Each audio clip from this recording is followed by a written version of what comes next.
Hey everybody, and welcome to Dank Ferric for a new Star Wars lore dive. Today we'll be discussing why the rule of two is so important to the survival and might of the Sith. But before we do begin that, be sure to subscribe if you're new and you end up enjoying my content. More is on the way. But without anything further, let's jump to Lightspeed and dive into this ancient lore of the Sith. There's no doubt the mysterious warrior was a Sith. Always two there are. No more, no less. A master and an apprentice. But which was destroyed?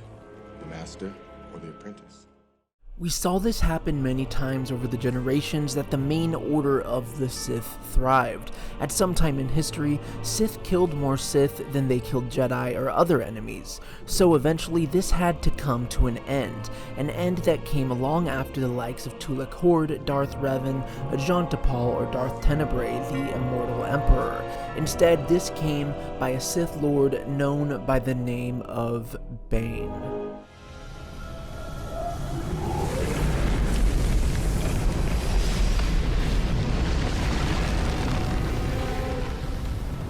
Why do you come to my tomb, Jedi? To learn. Do you know who I am? Yes. Darth Bane. The ancient Sith Lord, you are. And know why I am not forgotten? Created the rule of two. You did. So once Bane took power, the grand reorganization of the Sith would begin, a restructuring that could eliminate power squabbles, infighting, and self-brought destruction. This would become the Baneite system, or what you know it as, the Rule of Two. There would be no more, only two, a Sith Master and a Sith Apprentice, both Dark Lords of the Sith. And with this system, it eliminated many of the aforementioned issues, but it also ensured that the two Sith were more powerful than ever. It meant all Sith of the future would learn from Sith of the past. The good, the bad, the victories, failures, dark secrets, and more. But more importantly, for those two Dark Lords, the dark side was in their change. It was theirs to enslave and no longer share with hundreds or thousands. The boons of this were many.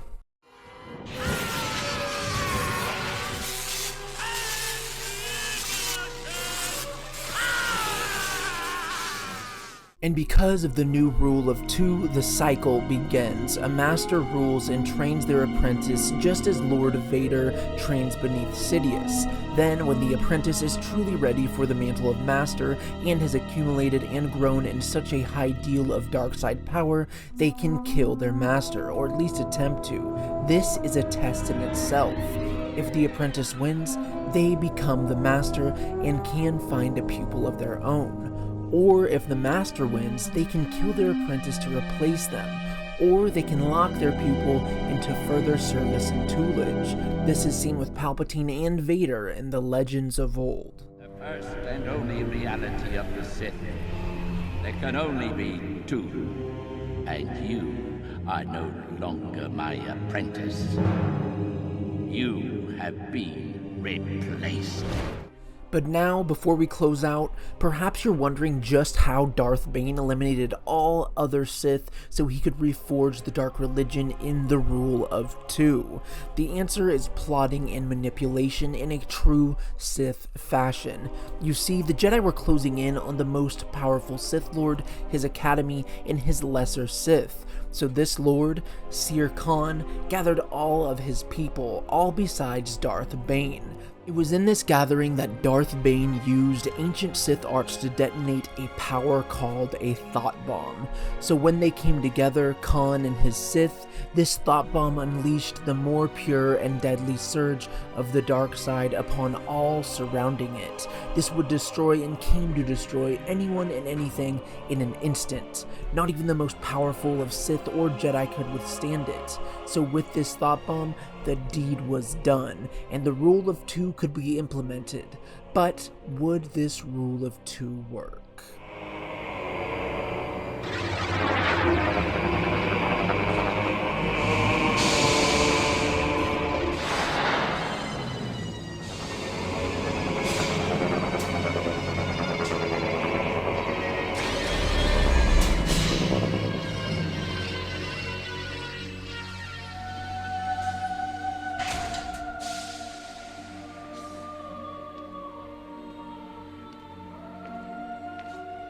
The Force is with us, Master Sidious. Welcome home, Lord Tyrannus. You have done well. Yes, that's the short answer. The Rule of Two did its job well. It lasted for generations on end, and it was nearly flawless. The Jedi thought the Sith extinct for so long, and it allowed the Sith to work in privacy, to grow, to harness the dark side, and plan for their futures. Some of the Sith appreciated this secrecy. They wanted nothing more and nothing less, other than a shadow in which they could amass their power in to use the Force. Then others, they wanted more, and then some. But in the end, the Rule of Two survived, and it kept the Sith intact, whole, powerful, and unseen. Shadows of a Force user that would send chills down spines and cause the attuned to make a double take, only to find nothing in those shadows at all. This lasted until one day, far, far after Bane's end, when both Master and Apprentice were defeated, a story you know all too well. This was no fault of the Rule of Two, but it also was a fault, a double-edged sword. So while it allowed for so very much, the Rule of Two, it also opened the door for destruction if two heads were cut off at the neck. That's because only two heads ever existed at a time. This was the risk to the reward, or was it? Or was just the unforeseen? That is yet to be answered.